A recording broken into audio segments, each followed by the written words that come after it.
अब आपको ये बताते हैं कि राहुल गांधी ने अमेठी सीट को छोड़कर रायबरेली से चुनाव लड़ने का फैसला क्यों किया। क्योंकि आज दिन भर आपके मन में यही सवाल जरूर रहा होगा कि राहुल गांधी ने अपनी 20 साल पुरानी इस सीट को क्यों त्याग दिया और रायबरेली क्यों चले गए, इसकी वजह क्या हो सकती है।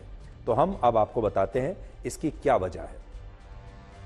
तो पहली वजह तो यह है कि अमेठी की तुलना में रायबरेली सीट राहुल गांधी के लिए इस बार कहीं ज्यादा सुरक्षित थी। अमेठी की सीट उनके लिए बड़ी रिस्की बन गई थी।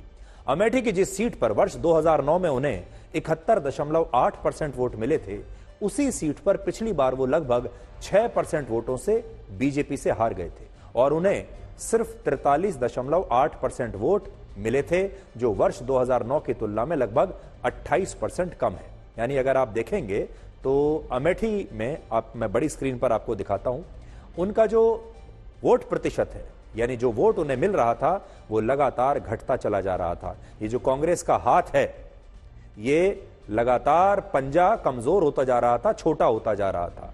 71.8 से 46.7 पर आए, 46.7 से 43.8% पर आ गए। दूसरी तरफ जरा बीजेपी को देखिए, उनका जो कमल है वो लगातार बढ़ता जा रहा था, कमल खिलता जा रहा था। आप देखिए 2009 में बीजेपी को सिर्फ 5.8% वोट मिले थे अमेठी से, 2014 में बढ़कर 34.4% और फिर 2019 में लगभग 50% वोट बीजेपी ने राहुल गांधी के खिलाफ ले लिए। जबकि रायबरेली सीट पर पिछली बार सोनिया गांधी लगभग 17% वोटों के अंतर से जीती थी और उन्हें तब 55.8% वोट मिले थे। अब यहां महत्वपूर्ण बात यह भी है कि रायबरेली में भी कांग्रेस का वोट शेयर 2009 की तुलना में लगभग 17% कम हुआ है।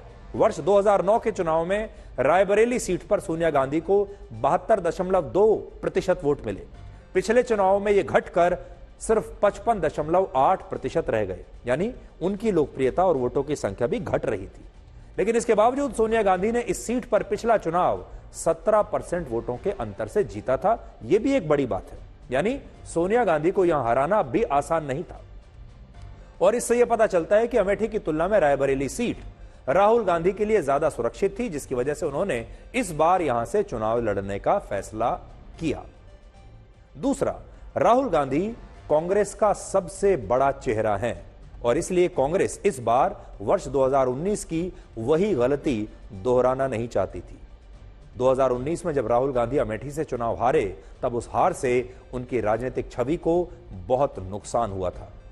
उनकी जो ब्रांडिंग थी राजनीति में, उस ब्रांडिंग को बड़ा नुकसान हुआ था। वो ब्रांडिंग काफी हद तक कमजोर हो गई थी। ये तो शुक्र मनाइए कि वो वायनाड से जीत गए। अगर वायनाड से भी हार गए होते तो उनकी राजनीतिक स्थिति बड़ी कमजोर हो जाती।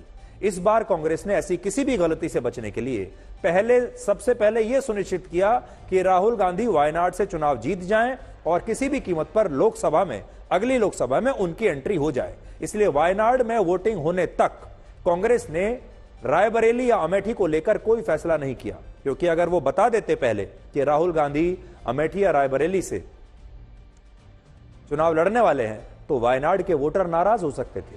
वायनाड के वोटर्स को यह भी लग सकता था कि ये रायबरेली से तो जीत ही जाएंगे और हो सकता है कि तब वो राहुल गांधी में दिलचस्पी ना दिखाते। तो इसलिए जब वायनाड में वोटिंग पूरी हो गई, तब कांग्रेस शायद यह सुनिश्चित करना चाहती थी कि राहुल गांधी अब अपनी दूसरी सीट भी जीत जाएं और इसीलिए इस बार उन्हें रायबरेली से उम्मीदवार बनाया गया, जो उनके लिए अमेठी के मुकाबले सेफ सीट है। यानी इस बार वो अपना विकेट किसी भी कीमत पर गंवाना नहीं चाहते। वो चाहेंगे कि वो दोनों सीटों से चुनाव जीते। रिस्की था और राहुल गांधी अब रिस्क लेने की स्थिति में अपने आप को नहीं रखना चाहते। लेकिन देखिए बड़ी बात क्या है, वो हर बार लोगों से यही कहते हैं कि डरो मत, आगे बढ़ो। लेकिन अब उनके ही जो समर्थक हैं, उन्हीं के जो चाहने वाले हैं, उनके जो वोटर हैं, उनके फॉलोअर्स हैं, वो जरूर उनसे पूछेंगे कि अगर हमसे आप कहते हैं कि डरो मत, तो आप अमेठी में क्यों डर गए। तीसरी बात यह हो सकती है, इससे यह भी स्पष्ट हो गया कि सोनिया गांधी के असली राजनीतिक उत्तराधिकारी राहुल गांधी ही हैं, वही रहेंगे, ना कि प्रियंका गांधी वाड्रा। बेटा ही उनका उत्तराधिकारी होगा, बेटी नहीं। इसी साल फरवरी के महीने में जब सोनिया गांधी ने लोकसभा की जगह राज्यसभा से संसद में आने का फैसला किया, तब उन्होंने रायबरेली के लोगों को एक बड़ी इमोशनल चिट्ठी लिखी थी और वो चिट्ठी मैं आज लेकर आया हूं। और इस चिट्ठी में उन्होंने लिखा था कि जैसे रायबरेली के लोगों ने उन्हें अब तक संभाला है, वैसे ही उन्हें उम्मीद है कि वो उनके परिवार को भी संभाल लेंगे। तो मैं आपको पढ़कर बताता हूं सोनिया गांधी ने 14 फरवरी 2024 को रायबरेली के लोगों को क्या लिखा था। रायबरेली के मेरे स्नेही परिवारजन, तो इससे ये पता चलता है वो उन्हें अपना परिवार का हिस्सा मानती हैं। और फिर उन्होंने लिखा, अब स्वास्थ्य और बढ़ती उम्र के चलते मैं अगला लोकसभा चुनाव नहीं लड़ूंगी। इस निर्णय के बाद मुझे आपकी सीधी सेवा का अवसर नहीं मिलेगा, लेकिन यह तय है कि मेरा मन प्राण हमेशा आपके पास रहेगा। मुझे पता है कि आप भी हर मुश्किल में मुझे और मेरे परिवार को वैसे ही संभाल लेंगे जैसे अब तक संभालते आए हैं। बड़ों को प्रणाम, छोटों को स्नेह, जल्द मिलने का वादा, आपकी सोनिया गांधी। तो उन्होंने एक इशारा तो तभी कर दिया था कि वो चुनाव नहीं लड़ेंगी, लेकिन उनका परिवार, उनके परिवार में से कोई ना कोई चुनाव लड़ेगा। और अब से कुछ देर पहले पुणे की एक रैली में राहुल गांधी ने कहा है कि जब वो रायबरेली से चुनाव लड़ रहे हैं तो मीडिया इस पर चुप है, जबकि पहले कहा जा रहा था कि वो किसी भी सीट से चुनाव नहीं लड़ेंगे।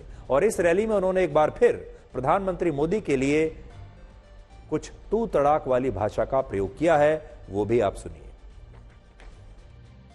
वो अखबार में लिख रहे थे राहुल गांधी अमेठी और रायबरेली से चुनाव नहीं लड़ेगा, वो चल रही थी मीडिया इनकी। अब मैं रायबरेली से चुनाव लड़ रहा हूं, बिल्कुल चुप हो गए। तो वो कभी नरेंद्र मोदी, कभी पाकिस्तान की बात करेगा, कभी समुद्र के नीचे जाके मतलब ड्रामा करेगा।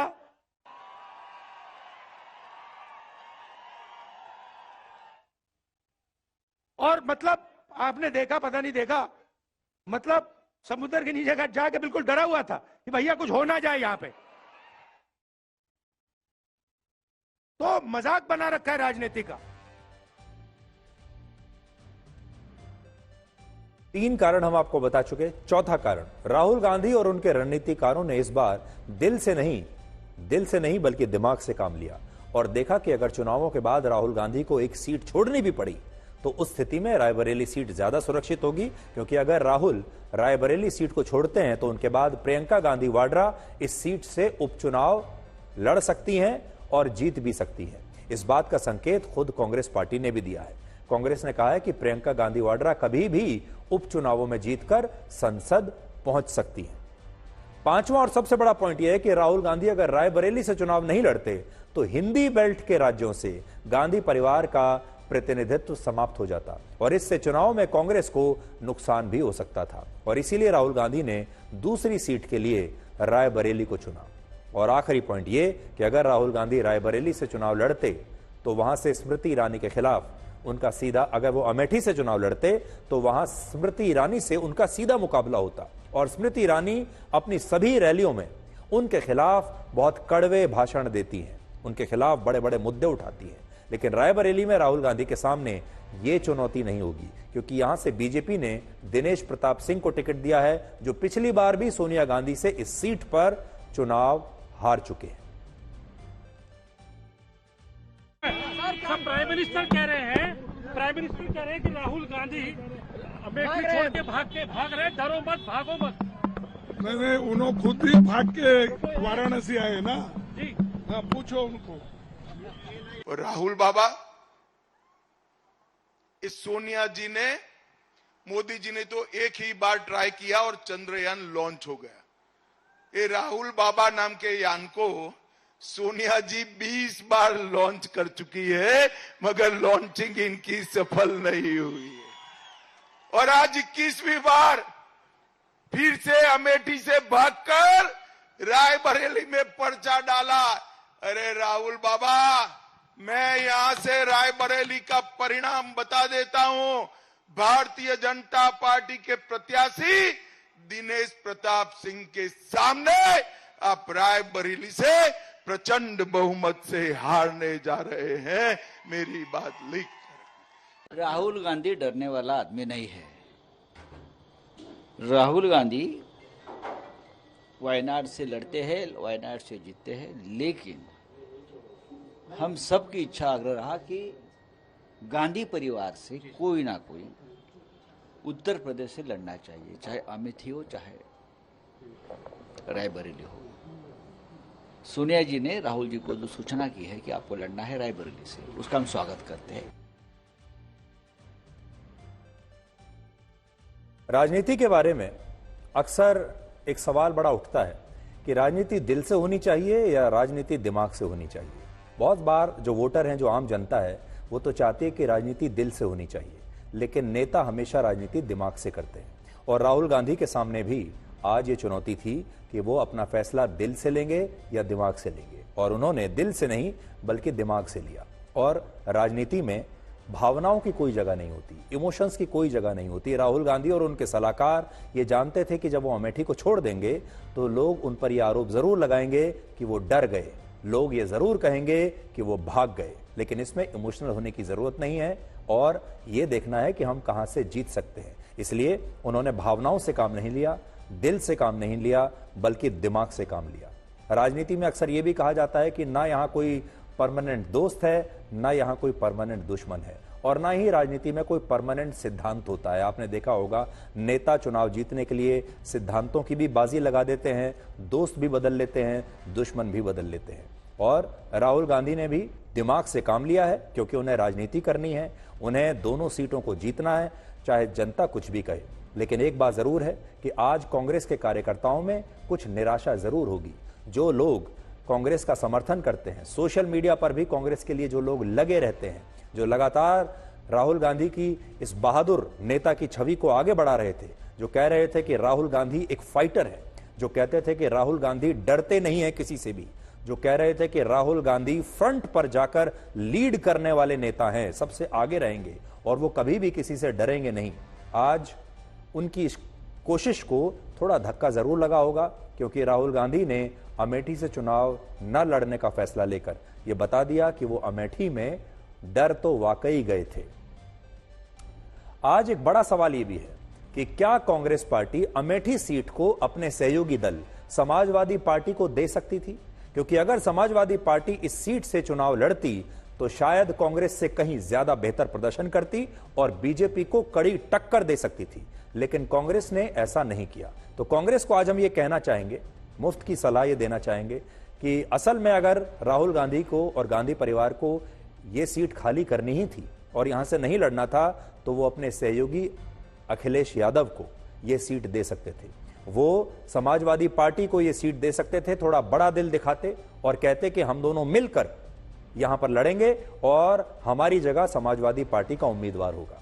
और यह बात मैं इसलिए कह रहा हूं क्योंकि वर्ष 2022 में जब उत्तर प्रदेश में विधानसभा के चुनाव हुए, तब अमेठी लोकसभा क्षेत्र में आने वाली 5 विधानसभा सीटों में से 3 सीटें बीजेपी ने जीती थी और 2 सीटें समाजवादी पार्टी ने जीती थी, जबकि कांग्रेस अमेठी की इन सभी 5 विधानसभा सीटों पर चुनाव हारी थी और इनमें 4 सीटों पर उसे 5 से 15% के बीच ही वोट मिले थे और वो चुनाव में टक्कर देने की स्थिति में भी कहीं पर नहीं थी।